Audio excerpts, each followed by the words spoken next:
Okay.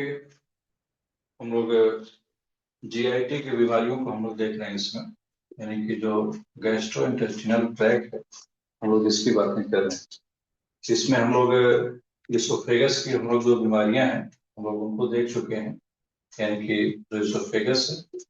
और oesophagus के बाद हम लोग जो दूसरी बीमारी हम लोग पढ़े थे, दूसरा जो आर्गन था, हम लोग स्टमक की बातें किए थे। और स्टमक के बाद इसमें हम लोग इंटेस्टीन की हम लोग बातें कर रहे हैं। इंटेस्टीन को बावेल भी कहा जाता है, बावेल। ठीक है, यानी कि हम लोग इसमें इंटेस्टीन की बीमारियों को देख रहे हैं।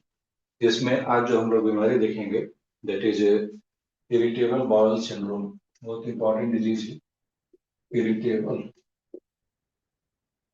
इसके पहले हम लोग इन्फ्लामेटरी बाउल डिजीज की हम लोग बातें किए थे, तो आज हम लोग इरिटेबल बाउल सिंड्रोम की हम लोग बातें करेंगे। इसे शॉर्टकट में IBS कहा जाता है। ठीक है ना, ये बीमारी बहुत ज्यादा पूछी जाती है और पूछी तो जाती ही है। आप इसको डायग्नोसिस भी करेंगे, आजकल ये बीमारी बढ़ती ही जा रही है। और सबसे खास बात यह है कि ये किसी जांच में नहीं डायग्नोस होती है। कोई ऐसी जांच नहीं है जिसमें जो आपको लिख करके ये बता देगा यहाँ इस पेशेंट को IBS है। आपको क्लिनिकली डायग्नोस करना होगा। पेशेंट की कंडीशन को देख करके आप क्लिनिकली डायग्नोस करेंगे कि यस पेशेंट को IBS है। ठीक है ना, इसलिए इसको ध्यान से समझेंगे। तो पहले हम लोग डेफिनेशन लिखेंगे। It is functional disease. Functional functional का मतलब ये होता है कि कोई भी आपको इसमें स्ट्रक्चरल चेंजेस नहीं मिलेंगे। ठीक है ना, it is functional disease. Functional functional हो गया है, it is functional disease. It is functional disease of intestine, यानी कि इंटेस्टाइन का कोई पार्ट होगा, कोई नर्व हो सकता है। ठीक ना, या हो सकता है कि कुछ जो बैक्टीरिया रहते हैं उनमें कोई परेशानी है। ठीक है ना, या जैसे जो ब्रेन है, ब्रेन से भी कनेक्शन आते हैं इंटेस्टाइन को चलाने के लिए।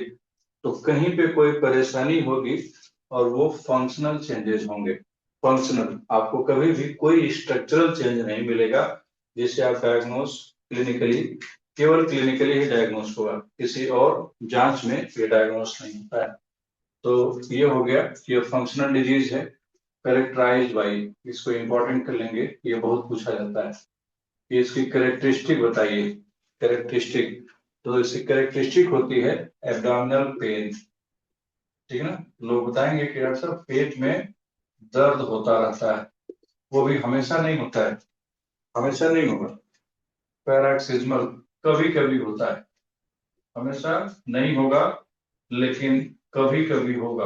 पैराक्सिज्मल, कभी कभी पेट में दर्द इस बीमारी का पहला कैरेक्टरिस्टिक है। इसके साथ साथ तो दूसरा कैरेक्टरिस्टिक है वो ये है कि there is a altered bowel habit. Altered bowel habit, ठीक ना, जो बाउल हैबिट है, अल्टर्ड बाउल हैबिट, ये दो चीजें हैं। अल्टर्ड बाउल हैबिट को हम लोग थोड़ा और समझेंगे। जैसे लोग आपको बताएंगे कि यार साहब आजकल ना डिफिकेशन में बहुत परेशानी हो जा रही है। आप पूछेंगे क्या, तो हो सकता है कि कोई बताए कि बहुत हमको कॉन्स्टिपेशन, पेट नहीं साफ होता है, पेट में कभी कभी दर्द होता है और अक्सर पेट भी नहीं साफ होता है, पेट भी नहीं साफ होता है। हो सकता है कोई कुछ और बताए, कोई पेशेंट आपसे ये बताए कि हमको डायरिया बहुत होता है, यानी कि पेट कुछ ज्यादा ही साफ होता है। ठीक है ना, फ्रीक्वेंसी बढ़ गई है स्टूल की और पेट में दर्द होता रहता है। और अक्सर स्टूल का जो करेक्टर होता है ना, कभी बहुत टाइट होगा, कभी बहुत लूज होगा, यानी कि स्टूल का जो करेक्टर होगा ये भी चेंज हो जाता है, चेंज हो जाएगा। कभी कभी मिलेगा कि बहुत सॉलिड स्टूल हो रहा है, बहुत हार्ड हो रहा है, कभी लूज स्टूल होगा। ठीक है ना, तो कुल मिला करके एक ऐसी बीमारी जिसमें पेट में दर्द होगा और Altered bowel habit. Bowel habit में हो सकता है कि कोई आपसे ये बताए कि ऐसा हमको ना पेट में दर्द होता है, और स्टूल आजकल बहुत अजीब अजीब तरह का होता है, बदलता रहता है स्टूल का करेक्टर, या हमको डायरिया अल्टरनेट करता रहता है कॉन्स्टिपेशन से, ठीक है ना, इस तरह के सिम्टम। तो ये हो गई दूसरी बात। पहली बात, ये फंक्शनल डिजीज है, ठीक है ना, और करेक्टराइज बाई ये दो सिम्टम, ये बहुत इंपॉर्टेंट है, ये इसका करेक्टरिस्टिक है इस बीमारी का, ठीक है। एंड अगली बात लिखेंगे, अभी डिफिनेशन आधा ही हुआ है किसी में। तीसरी बात कि and no no diagnosis no diagnosis, ठीक है ना, यानी कि कोई कोई भी डायग्नोसिस आपको नहीं मिलेगी, ठीक है ना। No abnormality no abnormality in structure, यानी कि कहीं आपको ऐसा कुछ नहीं मिलेगा जिसकी बेस पे जैसे आप कह दीजिए कि अच्छा यही तो खराब है, अल्सर दिख रहा है ये, या पॉली बन गया है, ठीक है ना, या कट गया है, यही तो परेशान। यस, ठीक ना, बिल्कुल वही दवाई है। तो आप जो है, ये बात हो गई कि जो इरिटेबल बाउल सिंड्रोम है, ये जैसे इंटेस्टाइन इरिटेट हो जाती है, इरिटेटिव बिल्कुल उसी तरह की बात है कि जैसे किसी व्यक्ति को इरिटेट करिए, परेशान करिए, तो डिपेंड करता है कि उनका नेचर क्या है। कुछ लोग उठ के चले जाते हैं, ये परेशान कर रहे हैं, कुछ लोग लड़ झगड़ जाते हैं, ठीक है ना। तो बिल्कुल वही बात है कि किसी किसी की इंटेस्टाइन शांत हो जाती है, और किसी किसी की इंटेस्टाइन जैसे कुछ ज्यादा ही मोटिलिटी हो जाती है। तो ये डिपेंड करता है उस पर्सन के कॉन्स्टिट्यूशन पे कि जब इरिटेशन होगा, और कुछ ऐसा होगा जो इरिटेट कर रहा होगा, कुछ तो होगा जो इंटेस्टाइन को इरिटेट कर रहा होगा, जिसकी वजह से इनका जो नॉर्मल बाउल हैबिट है वो चेंज हो जाता है, ठीक है ना। तो ये तीन बातें आप देखेंगे कि ये फंक्शनल डिजीज है, ठीक है ना। इसको हाईलाइट कर लेंगे कि ये फंक्शनल डिजीज है, इसमें कभी भी कुछ किसी भी जांच में नहीं आएगा, कुछ नहीं आता है, ठीक है ना। और यहाँ पे इंपॉर्टेंट करके लिखेंगे, इंपॉर्टेंट करके इस बात को लिख लेंगे कि डायग्नोसिस इसकी जो होती है, diagnosis diagnosis only clinical diagnosis. Clinical का मतलब केवल आप अपने क्लिनिक पर ही पेशेंट को डायग्नोस करेंगे, ओनली डायग्नोसिस क्लिनिकल डायग्नोसिस होता है। आजकल एक नया टर्म आ गया है, ठीक है ना।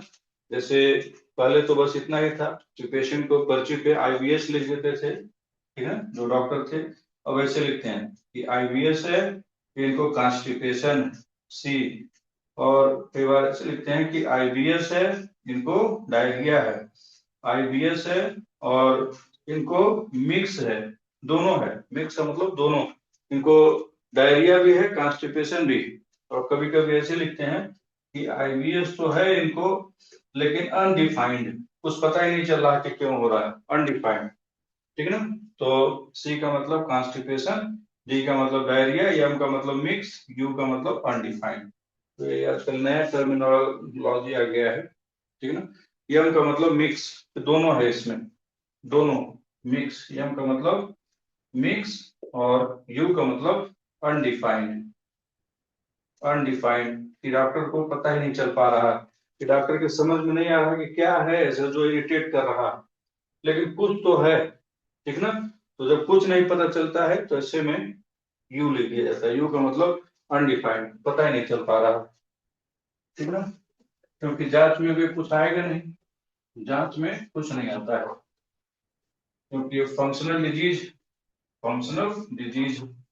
और फंक्शनल डिजीज अगर हम लोग बात करें होम्योपैथ, तो थोड़ा जो सोरिक डिजीज होती है इसमें एंटी सोरिक दवाई की जरूरत पड़ती है, ठीक है ना।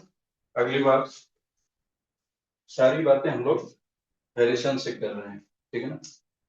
पीएम काज काज की बात की गई है जहाँ पे, वहां लिखा गया है कि अभी तक पूरी तरह से इसका काज नहीं समझ में आया, पुअरली पुअरली अंडरस्टूड। हैरिसन में यही लिखा गया है कि अभी तक ये बीमारी पूरी तरह से अभी समझी जा रही, पुअरली अंडरस्टूड, ठीक है ना। लेकिन फिर भी कुछ वजह बताए गए हैं, जैसे जैसे मान लीजिए कि ये ब्रेन है, ठीक है ना, ये ब्रेन है, और ये जो है ये इसोफेगस है और ये स्टमक है, और उसके बाद ये इंटेस्टाइन, ये जो है इंटेस्टाइन, और इंटेस्टाइन के किनारे किनारे अपना खुद का नर्वस सिस्टम होता है, जिसे एंटरिक नर्वस सिस्टम कहा जाता है, ईएनएस।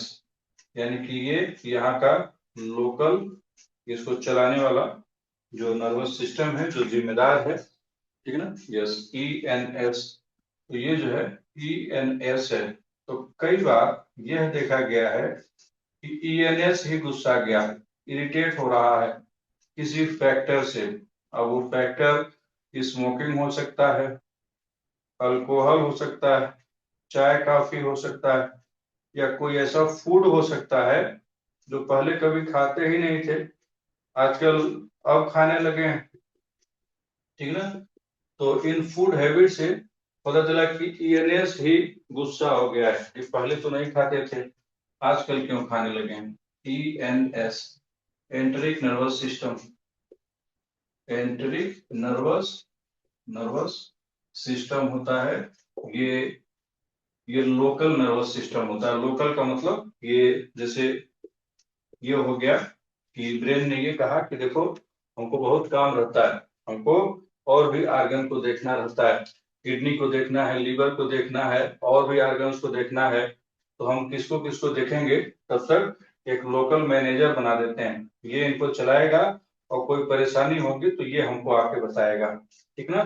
तो ब्रेन ने कहा कि ठीक है, ईएनएस तो है ही चलाने के लिए, लेकिन हम भी देखभाल करते रहेंगे, और हम चलाएंगे इसको वेगस नर्व से, ठीक ना। जो वेगस नर्व होती, तो ब्रेन ने कहा कि ठीक है, ये वेगस नर्व, वेगस नर्व, ठीक है ना, वेगस नर्व। या इसी को हम लोगों की बुक्स में वेगस नर्व नहीं दिया गया डायरेक्ट, इसी को लिखा गया है, आर करके लिखेंगे कि central nervous system. Yes, yes, बिल्कुल जो है ये सबसे टेंथ क्रेनियल नर्व, और सबसे बड़ी होती है, ब्रेन से निकल करके सुनती है, ब्रेन से निकल करके पेट तक पहुंचती है, यहाँ पे आ रही है इंटेस्टाइन पे, सबसे बड़ी नर्व वेगस नर्व, ठीक है ना। तो ये जो है अगली बात यहाँ लिखेंगे, या सी एन एस, ये सी एन एस ही तो है, सेंट्रल नर्वस सिस्टम, ठीक है ना। एक और बात कि यहाँ पे एक होता है जो हाइपोथैलेमस जिसे कहा जाता है, इमोशनल ब्रेन, ये जो है हाइपोथैलेमस है, हाइपोथैलेमस, और हाइपोथैलेमस कंट्रोल करता है पिट्यूटरी को, ठीक है ना। इसे कहा जाता है हाइपोथैलेमस पिट्यूटरी, पिट्यूटरी एक्सिस, ठीक है ना, एक्सिस, शॉर्टकट में एचपीए कहा जाता है, एचपीए। ये हो गया कि इंटेस्टाइन को कौन कौन कंट्रोल कर रहा है। पहला तो ईएनएस कंट्रोल कर रहा है, दूसरा सीएनएस कंट्रोल कर रहा है, फिर तीसरा एचपीए कंट्रोल कर रहा है। और यही नहीं, इंटेस्टाइन में कुछ केमिकल न्यूरोट्रांसमीटर भी बनते हैं, ठीक ना। यहाँ पे एंटेरोक्रोमोफिल सेल होती है, ठीक है ना, एंटेरोक्रोमोफिल, क्रोमोफिल सेल, जिसे अर्जेंटाफिल सेल भी कहा जाता है, एंट्राक्रोमोफिल सेल, ठीक ना, या अर्जेंटाफिल, अर्जेंटाफिल सेल होती है। ये जो है, ये ये सीरोटोनिन रिलीज करती हैं, नॉर्मली सीरोटोनिन रिलीज करती हैं, और सीरोटोनिन जो होता है इंटेस्टाइन की मोटिलिटी को बढ़ा देता है, इसकी दवाई भी बनती है एलोपैथी सिस्टम में, ठीक ना।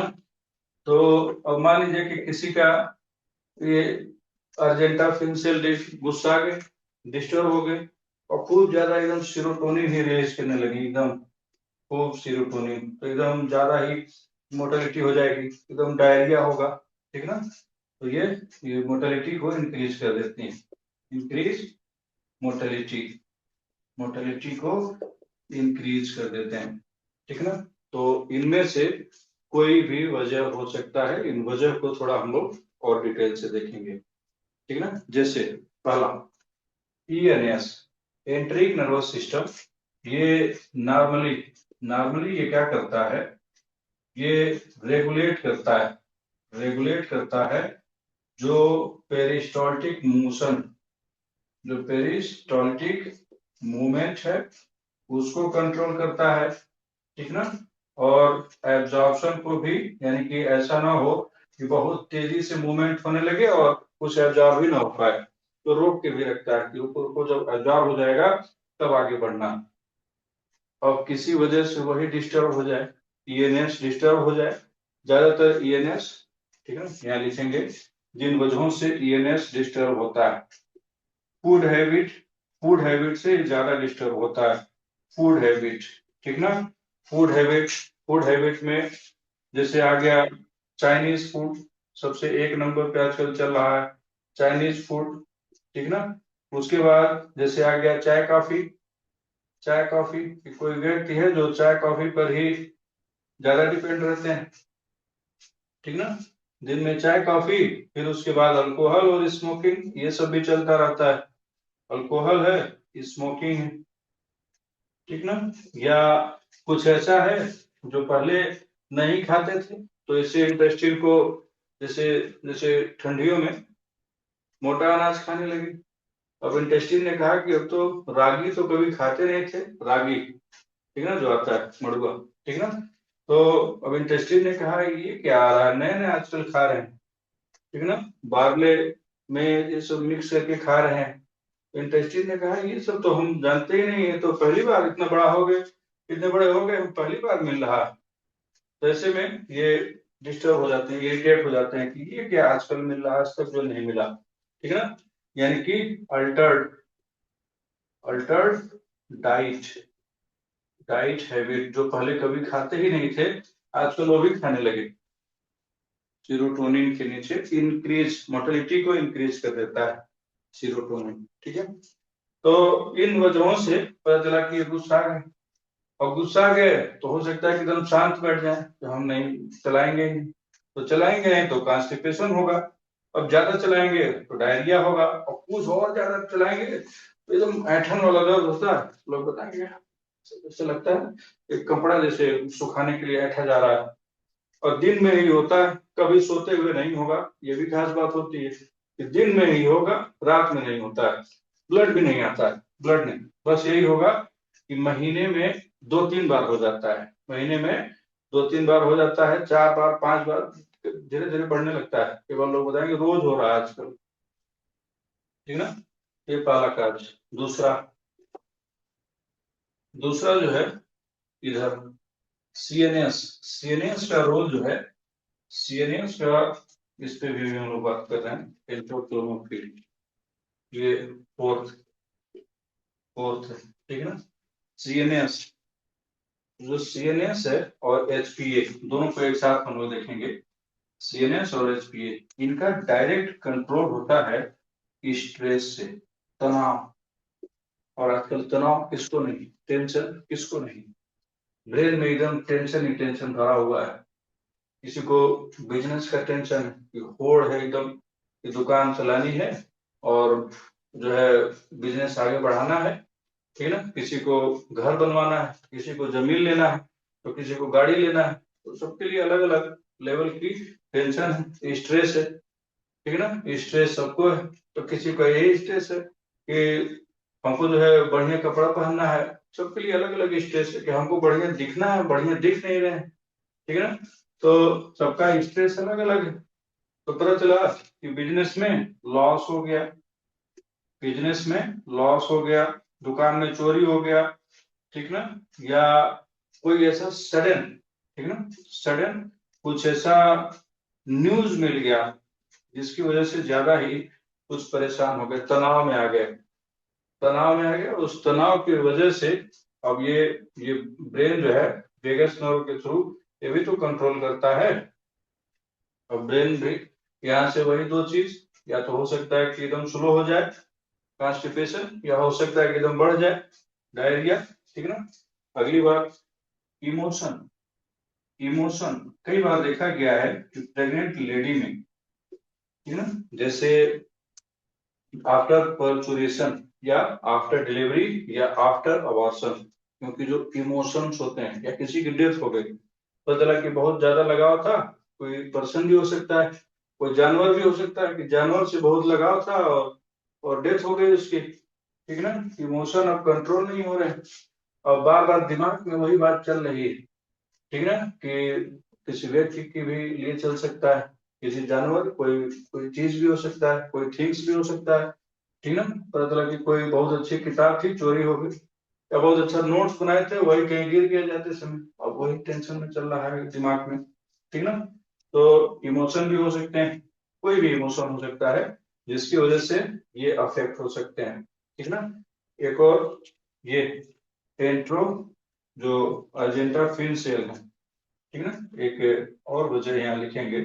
फिफ्थ, इंटेस्टिनल जो डिसबायोजेनेसिस इसको कहा जाता है, जो इंटेस्टीन है, इंटेस्टिनल डिस डिसबायोजेनेसिस, डिसबायोजेनेसिस, ठीक है ना।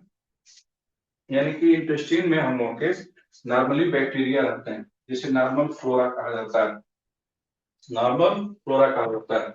जैसे पेट भी फूलता है गैस की वजह से, बहुत पेट फूल गया, ये भी इसका क्लिनिकल फीचर होता है।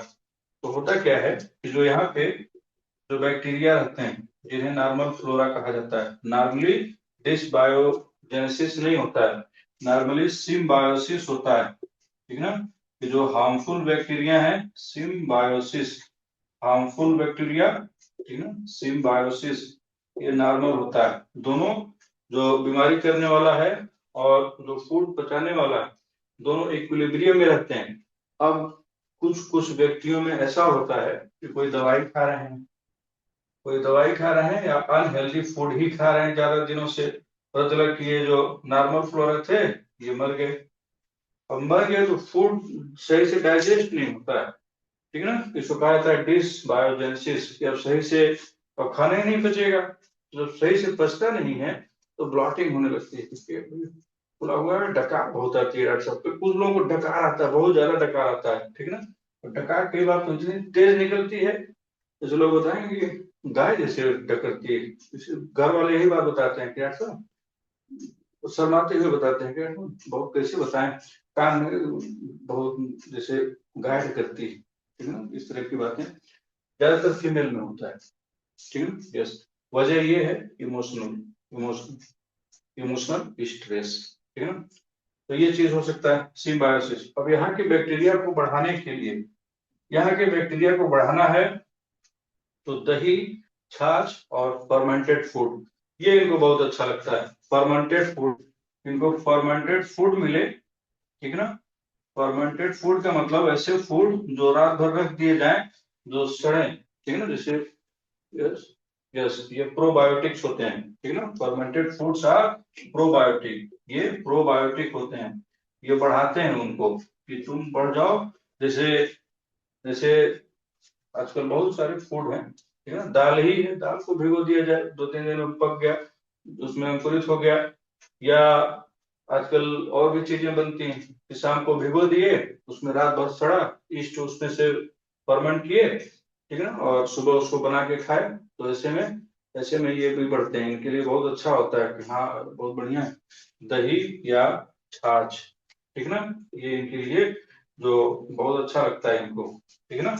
अगर किसी व्यक्ति में ऐसा हो रहा है, यस, यस बिल्कुल जो है, ठीक है ना, बटर मिल्क, तो ये सब इनको इनको भी जरूरत पड़ती है, आदमी को ही नहीं, क्योंकि ये रहेंगे तभी जो है, तभी जो फूड डाइजेस्ट होगा सही से, तो इनको भी तो चाहिए खाने के लिए अच्छा अच्छा, और इनका अच्छा अच्छा ये है, इनका अच्छा अच्छा बर्गर पिज्जा नहीं है, ठीक है ना। ये चीज हो गई। कुछ लोगों में ये जो सेल है, अजेंटा फिन सेल, इनका इनका इरिटेशन हो गया फूड हैबिट की वजह से, ये भी, ये तो बढ़ाती नहीं है मोटिलिटी, और बढ़ा दी मोटिलिटी, और ज्यादा डायरिया होने लगता है, ठीक है ना। ये इसमें मेन क्लिनिकल ये काज होते हैं, क्लिनिकल फीचर नहीं, काज, ये मेन वजह है जो इरिटेबल बाउल सिंड्रोम काज करते हैं, ठीक है ना। तो कुल मिला करके सबसे कॉमन काज या तो ये मिलता है, या तो मिलता है टेंशन, टेंशन बहुत है, सब दुकान पे रहते हैं या ऑफिस में रहते हैं, बहुत ज्यादा वर्कलोड है प्रोजेक्ट का, और टेंशन में अल्कोहल पीते हैं या सिगरेट पीते रहते हैं, इतना ज्यादा टेंशन हो गया है, और उसी वजह से गैस वैस बन रही है, पेट में दर्द भी होता है, ठीक है ना। अगली बात इंपॉर्टेंट करके लिखेंगे, रोम्स क्राइटेरिया। पूछा गया है कि किसके लिए दिया गया है रोम्स क्राइटेरिया, ठीक है ना। तो उस क्वेश्चन को ही हम लोग लिख लेंगे कि रोम्स क्राइटेरिया फॉर डायग्नोसिस, यानी कि रोम्स ने ये बताया कि आप कब डायग्नोसिस बनाएंगे आईबीएस का, फॉर डायग्नोसिस ऑफ आईबीएस, ठीक है ना। Irritable bowel syndrome, inflammatory bowel syndrome नहीं है, उसे डिजीज कहा जाता है, इन्फ्लामेटरी बाउल डिजीज और ये सिंड्रोम, ठीक है ना। तो रोम्स ने ये कहा, पहली बात रोम्स ने ये कहा कि एब्डोमिनल पेन, कि कोई व्यक्ति अगर आपको बता रहा है कि पेट में दर्द हो रहा है, ठीक है ना, तो डायरेक्ट पेट दर्द सुनते ही आईबीएस नहीं बनाना है। अगला बात, उनसे पेशेंट से पूछेंगे कि अच्छा पेट में दर्द हो रहा है तो कब होता है, तो लोग बताएंगे कि अच्छा हर हफ्ते होता है, वंस वंस इन वीक, ठीक ना।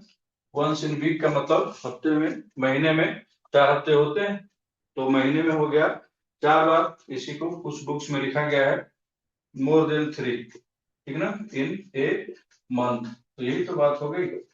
या तो कह दीजिए कि हफ्ते में 1 बार दर्द होता है, या कह दीजिए महीने में 3 बार से ज्यादा दर्द होता है, ठीक ना। तो इसका मतलब यही हुआ कि पेट में दर्द होता है, रोज नहीं होता है, हफ्ते में 1 आध बार होता है, हफ्ते में 1 आध बार दर्द होता है, ठीक ना।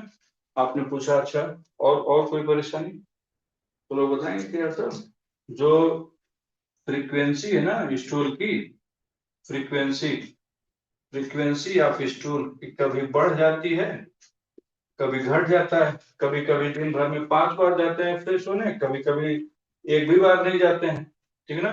तो जो फ्रीक्वेंसी है स्टूल की, ठीक है ना, नंबर ऑफ जो इवैक्यूएशन, ठीक है ना, वो इसको पॉप कहा जाता है। पॉप का मतलब ये हो गया डिफिकेशन, ठीक है ना। और इसमें बहुत इंपॉर्टेंट बात होती है, लोग बताएंगे कि अक्सर जब आते हैं ना आफ्टर पॉप यानी कि आफ्टर डिफिकेशन, तो फ्रेश हो जाता है फिर, तो बहुत आराम मिलता है पेशेंट को, बहुत अच्छा लगता है। ये इसका एक और इम्पोर्टेंट सिम्टम होता है, ठीक है ना। तो यहाँ तो हम लोग ये क्राइटेरिया की बात कर रहे हैं, लेकिन ब्रैकेट में लिख लेंगे कि रिलीफ, ठीक है, या अम्लोरेट, ये आर लिखें। अम्लोरेट के लोग बताएंगे कि यार सब जानते हैं जब जब पेट फ्रेश हो जाता है ना तो बहुत हमको अच्छा लगता है, ठीक है ना, बहुत अच्छा लगता है, ठीक है। और ये फ्रीक्वेंसी बढ़ भी सकती है कि कुछ ज्यादा ही दिन भर में 7 8 10 बार जा रहे हैं फ्रेश होने, या बिल्कुल नहीं जा रहे हैं, 3 4 5 दिन पे 1 बार जाते हैं फ्रेश होने, ये भी हो सकता है। और पेट में दर्द होता है हफ्ते में 1 बार, ठीक है ना। तो फ्रीक्वेंसी ऑफ स्टूल। अगली बात, जो करेक्टर ऑफ स्टूल है, करेक्टर ऑफ स्टूल, होम्स ने तीसरी बात बताई, तीसरी बात कि करेक्टर ऑफ स्टूल, ठीक ना, करेक्टर ऑफ स्टूल, यानी कि कोई बता रहा है कि अच्छा कभी कभी बहुत हार्ड स्टूल होता है, इतना हार्ड होता है कि जैसे लगता है कि सुखा दिया गया है, हार्ड ड्राई होता है, ड्राई। और कभी कभी बिल्कुल जो है वाटरी होता है, एकदम पानी की तरह, एकदम हरा हरा जैसे स्टूल पास होता है, ठीक ना। तो कभी कभी ज्यादा हो सकता है, कभी कभी कम हो सकता है, दोनों हो सकता है। और कभी कभी मिक्स हो सकता है, न बहुत हार्ड, न बहुत न बहुत लिक्विड, सेमी सॉलिड, ठीक है ना। तो जो करेक्टर है स्टूल का, ये भी बदलता रहता है, फ्रीक्वेंसी भी बदलती रहती है, और पेट में दर्द भी होता रहता है। तो रोम्स ने ये कहा कि अगर इसमें से कोई भी 2 चीज अगर आपको मिलती, ठीक है ना, ये एब्डोमिनल पेन, इसमें ध्यान देंगे कि ये 3 महीने तक आपको पूछना है, फॉर 3 मंथ, ये इंपॉर्टेंट है, ठीक है ना। जैसे कोई आपने पेशेंट से कहा कि अच्छा पेट में दर्द होता है, तो उन्होंने कहा हाँ हर हफ्ते होता है, तो आपने पूछा अच्छा कितने महीने से, तो उन्होंने कहा कि अभी यही इसी महीने से हुआ है, एक ही बार हुआ है, तो आप इसको काउंट नहीं करेंगे। जब लोग ये बताएं कि 4 5 महीना हो गया, 3 महीने से ज्यादा, यार 3 महीने से ऐसा हो रहा है ना, 4 महीने से ऐसा हो रहा है कि महीने में 3-4 बार पेट दर्द करता है, तब जाकर के आप इसको कंसिडर करेंगे, ये इंपॉर्टेंट है, ठीक है ना। ये नहीं कि 2-3 बार पेट दर्द हो गया तो आप लिख लीजिए कि हाँ तो आईबीएस हो गया इनको, कोई और भी वजह हो सकता है। सोचना है, सोचना है, खोजना है और जांच भी करानी है, लेकिन जब कुछ नहीं आया कहीं तब जाकर के आईबीएस की डायग्नोसिस बनानी है, क्योंकि इसकी डिफिनेशन ही यही है कि जब जांच में कुछ ना आए, ठीक ना। तो यही है कि या तो 2 या मोर देन 2, अगर कुछ भी इसमें से मिल रहा है तो आप जो है पेशेंट को आईबीएस ये बताएंगे कि आपको आईबीएस है। अब आईबीएस के आगे भी लिखेंगे कि आईबीएस सी है कि डी है कि यू है कि यम है, ठीक है ना। ये रोम्स क्राइटेरिया, ये नाम याद रखेंगे, पूछा हुआ क्वेश्चन है। रोम्स क्राइटेरिया किसके लिए दिया गया है, ये हो सकता है ना पूछा जाए, ये कम पूछा गया है, लेकिन ये इंपॉर्टेंट कि रोम्स क्राइटेरिया किसके लिए दिया गया है। तो रोम्स क्राइटेरिया आईबीएस के डायग्नोसिस के लिए दिया गया है, ठीक है। अगली बात,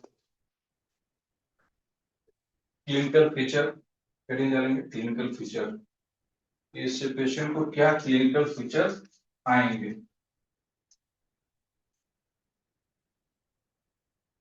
क्लिनिकल फीचर, तो जो क्लिनिकल फीचर है इसमें, क्लिनिकल फीचर तो सबसे पहले एब्डोमिनल पेन वाला, सबसे ज्यादा इसमें पेट में दर्द लोग बताते हैं, एब्डोमिनल पेन, ठीक ना। वो भी आप पूछेंगे कि अच्छा कैसा होता है, तो कभी भी रात में नहीं होता है, ओनली इन डे, ये इसमें इंपॉर्टेंट है, ओनली इन डे, दिन में ही दर्द होगा, कभी भी रात में नहीं होगा। और अगर कोई कहे कि इस रात में हो रहा है तो रात में हो रहा है तो आपको और जांच कराने की जरूरत है, उसे रेड फ्लैग कहा जाता है। अगर रात में दर्द हो रहा है तो कोई और वजह है, तो फंक्शनल नहीं रह गया, कुछ और वजह है, ठीक है ना, तो जांच कराइए आगे। तो केवल दिन में होता है तो आईबीएस, और इसमें क्या अंतर है, इसमें एक और मेन बात है कि लोग बताएंगे कि ऐसा जानते हैं पेट में ना कभी यहाँ दर्द होता है, कभी यहाँ दर्द, कभी यहाँ दर्द, कभी यहाँ, बदल बदल के दर्द होता है, ठीक है ना। तो जो पेन है, पेन पेन जो है ये इंटेंस होता है, बहुत तेज होता है, इंटेंस, ठीक है ना, और चेंज करता रहता है, चेंज अपनी लोकेलिटी, चेंज लोकेलिटी यानी कि अपना जगह बदल देता है, ठीक है ना। जैसे ये सोचता है कि हम एक जगह नहीं रहेंगे, हम बदल बदल के पूरे पेट में दर्द कराएंगे। और दर्द भी कैसा होता है, क्रैम्पी, बहुत तेज दर्द होता है, क्रैम्पी, जैसे लगता है कि कोई ऐंठ रहा है, ठीक है। क्रैम्पी का मतलब जैसे कपड़ा है उसको एकदम से तो एकदम लोग बैठ जाते हैं, बहुत तेज पेन धरा, फिर आराम भी हो जाता है अपने से, तो लोगों को लगता है गैस वैस बना होगा, तो गैस भी बनता है, ठीक ना। तो एब्डोमिनल पेन होता है और केवल दिन में होता है, पेन बहुत इंटेंस होगा, क्रैम्पी टाइप का होता है, और लोकेलिटी बदल देता है, कभी यहाँ कभी यहाँ कभी वहां बदलता रहता है, ठीक है। ये बात हो गई। अगली बात, अगली बात इसमें ये है कि जो स्टूल है, ठीक है ना, इसको कहा जाता है Altered, Altered bowel habit, bowel habit. तो लोग बताएंगे कि यार साहब फ्रेश होने जाते हैं तो वो वो फ्रेशनेस नहीं महसूस हो रही है, ठीक ना, sense of incomplete evacuation, sense sense of incomplete, कि जैसे लगता है यार साहब, जैसे लगता है पूरा अभी पेट नहीं साफ हुआ है, sense of incomplete evacuation, sense of incomplete evacuation, ठीक है, कि हमेशा लगा रहता है पेशेंट को कि अभी अभी पेट नहीं साफ हुआ है, ठीक है ना। अगली बात, इसमें कुछ लोगों को कॉन्स्टिपेशन भी मिल सकता है कि पेट नहीं साफ होता है, ठीक ना। कुछ लोगों को डायरिया भी मिल सकता है, डायरिया भी मिल सकता है, और कुछ लोगों को दोनों मिल सकता है, जिसे कहा जाता है कि डायरिया अल्टरनेटेड विद कॉन्स्टिपेशन, ठीक ना, या constipation alternated with diarrhoea, constipation alternated with with diarrhoea, ठीक ना, यानी कि कभी कभी दोनों, कभी कभी कोई एक। अल्टर्ड बाउल हैबिट मिलता है, यस, सल्फरनक्स, भूमिका, चेलिडोनियम, पॉलिंसोनियम और भी दवाएं, वो हम लोग वहां बात करते हैं, ठीक है। तो यहाँ हम लोग बीमारी पढ़ रहे हैं, वहां हम लोग बीमारी नहीं पढ़ते, वहां हम लोग दवाई पढ़ते हैं। तो अभी बीमारी की बात चल रही है, ठीक है ना। और आर्गेनन में बीमारी को ठीक कैसे करना है, ये हम लोग पढ़ते हैं, ठीक है। अगली बात, तीसरा, इसमें है ब्लॉटिंग, गैस। लोग बताएंगे गैस में बहुत ज्यादा गैस बन जाता है और पेट फूल जाता है, ब्लॉटिंग। कभी कभी तो कुछ ज्यादा ही फूल जाता है, ब्लॉटिंग, ठीक है ना। और पेट फूलने के साथ साथ इसमें अपर जीआईटी के सिम्टम आने लगते हैं, ठीक है ना। अपर जीआईटी, तो कोई बताएगा कि तो हमको उल्टी जैसा लगता है, या उल्टी हो भी जाती, ठीक है ना, या उल्टी के जैसा लगता है, या उल्टी हो जाती है, और खाना खाने में, घुटने में डिस्फेजिया हो जाता है, ठीक है ना। और कभी कभी डॉक्टर साहब बहुत वायलेंट इरेक्टेशन होते हैं, बहुत वायलेंट डकार आती है, ठीक है ना। वायलेंट, वायलेंट, ये बहुत, ये सब गैस बनता है क्योंकि खाना पचता ही नहीं।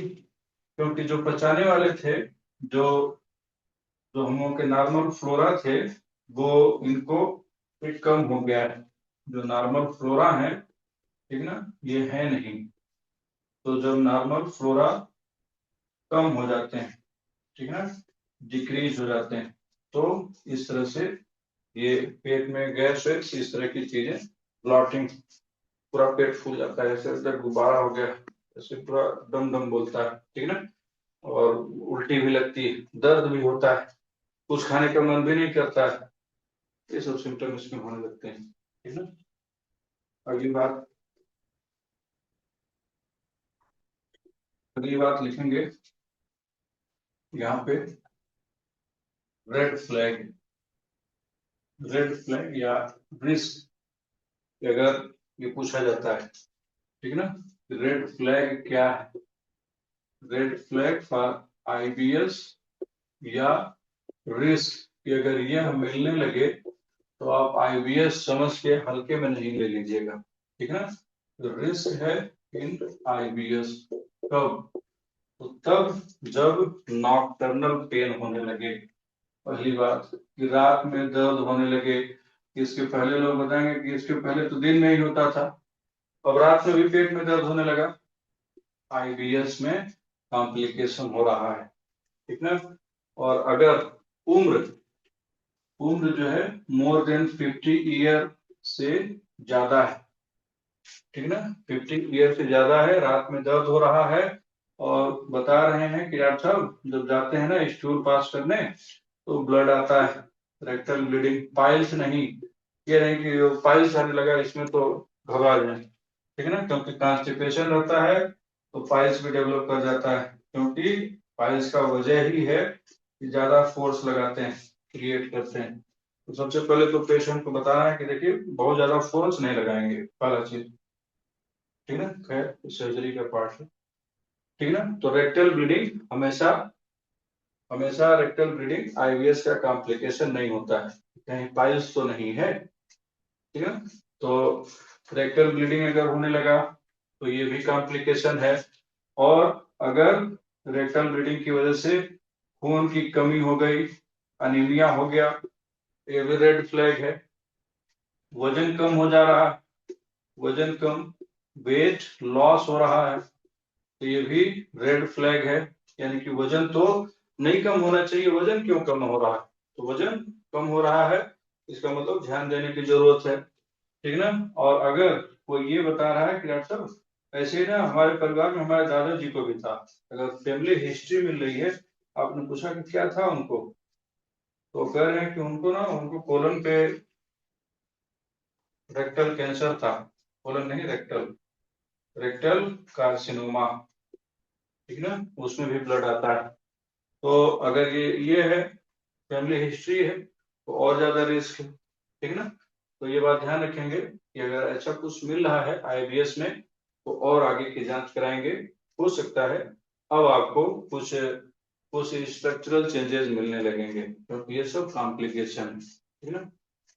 अगली बात, इसका मैनेजमेंट, इसका ट्रीटमेंट, इसका इलाज, यही है फिजिकल काउंसलिंग और खान पान में परिवर्तन। जैसे इसका मैनेजमेंट किया जाता है, ठीक है ना, इसको मैनेज किया जाता है पेशेंट को बाय साइकोथेरेपी। साइकोथेरेपी कोई दवाई नहीं होती, ठीक ना, पेशेंट को समझाया जाता है कि देखिए, ठीक ना। अब तो केवल लोग बताते हैं कि जब से वो डेथ हो गई तब से हमारा यही सब दिक्कत रहती, तो आप पेशेंट को समझाएंगे कि ठीक है, केवल लोग बताएंगे जैसे वाइफ की डेथ हो गई, हस्बैंड का डेथ हो गया, तो वो चीजें तो बदली नहीं जा सकती, ठीक ना। तो आप पेशेंट को समझाएंगे कि कम से कम जो अब हैं चीजें, उनके साथ तो रहना पड़ेगा ही, ठीक है। तो साइकोथेरेपी, ठीक है ना, पेशेंट को समझाएंगे जिसकी वजह से, और अगर हो सके तो पेशेंट से कहिए कि मेडिटेशन किया करिए, इससे जो वेगस नर्व है ये शांत होती है। मेडिटेशन, योगा, ठीक है ना। लोग कहें कि योगा, तो सुबह सुबह थोड़ा सा 5-10 मिनट मेडिटेशन करेंगे, इससे वेगस नर्व, अगर वेगस नर्व गुस्से में है तो वेगस नर्व शांत होती है, ठीक है ना। वेगस नर्व को आराम मिलता है, ठीक है ना। और मेंटली भी पेशेंट जो है, मेंटल स्ट्रेस भी कम होता है, तनाव भी कम होता है। और पेशेंट से कहिए कि ज्यादातर जो है फलों को खाइए, फ्रूट्स को खाइए, ठीक है ना। जो फास्ट फूड है उन सब चीजों को कम खाइए, फ्रूट्स खाइए, फर्मेंटेड फूड खाइए, फर्मेंटेड फूड खाइए, ठीक है ना। और ऐसे फूड को खाइए जिसमें डाइटरी फाइबर्स ज्यादा हो, ठीक ना। डाइटरी फाइबर्स रिच फूड ज्यादा खाइए, मोटे अनाज वाले फलों को खाइए, ठीक ना, सब्जियों को, मोरिंगा, ठीक है ना। या जैसे बार्ले है, मेज है, और जैसे रागी है, तो ये सब चीजों को पेशेंट को खिलाइए, डाइटरी फाइबर रिच डाइट, ठीक है ना। तो इन चीजों को पेशेंट को एडवाइस करिए कि इन चीजों को खाइए, ना कि इसबगोल की भूसी लेकर के पीजिए दवाई में, ठीक है ना। लोग पीते हैं कि पेट नहीं साफ हो रहा है, चूरन चूरन रखे रहते हैं, ज्यादातर पेशेंट यही बताएंगे कि अर्थात जो है चूरन खाते हैं, ठीक है ना, ये चूरन जब तक खाएंगे नहीं ना तब तक हमारा पेट नहीं साफ होगा, ठीक है ना, उनको फिक्स हो गया है। और बहुत क्रॉनिक कंडीशन होती है ये, अटूट नहीं होता, क्रॉनिक। 10 साल हो गए, 10 साल हो गया तब से ये चूरन चूरन, और भी बताएंगे कि बहुत दूर से लाए हैं कहीं, ठीक है ना। तो चूरन खाते हैं या कुछ और खाते हैं तभी जाकर के पेट साफ होता है, ठीक है ना। यस, पेट सफा हर वक्त दफा, तो वही वाली चीज, ये सब चीजें खाते रहते हैं, ठीक है ना। तो उनको कहिए कि ये सब खाइए, उसमें भी तो इसबगोल जो है, इसबगोल ये क्या है, ये ब्रान ही तो है, ब्रान, चोकर, ठीक है ना, भूसी, तो वही भूसी डायरेक्ट खाइए, ठीक है ना। डायरेक्ट का मतलब ये नहीं कि चोकर लेकर के पीजिए, ठीक है। बस ये है कि डायरेक्ट जो फूड है उनको डायरेक्ट जो है खाया करिए, इन चीजों को पेशेंट को आप, यस, ठीक है ना, बिल्कुल इन चीजों को आप पेशेंट को एडवाइज करेंगे, ठीक है ना। यस, ये सब गोल की भूसी, बिल्कुल ये सब चीजें, वो सब चीजों से बेहतर है कि ये सब चीजें खाई जाए जो हेल्दी हैं। थोड़ा बहुत एक्सरसाइज किया जाए, स्मोकिंग कम किया जाए, अल्कोहल कम किया जाए, ठीक है ना। इन सब चीजों को आप पेशेंट को एडवाइज करेंगे, ठीक है ना। तो और प्लासिबो दे देंगे, क्योंकि इसका इलाज तो, और लगे तो एंटीसोरिक दीजिए क्योंकि फंक्शनल डिस्टर्बेंसेज है, ठीक है ना। तो ये है आईबीएस, और फाइनली इसको हम लोग कंप्लीट कर लिए हैं। अब इसके आगे जो बीमारी है तो हम लोग कल बात करेंगे, ठीक है। बस इतना ही, थैंक यू।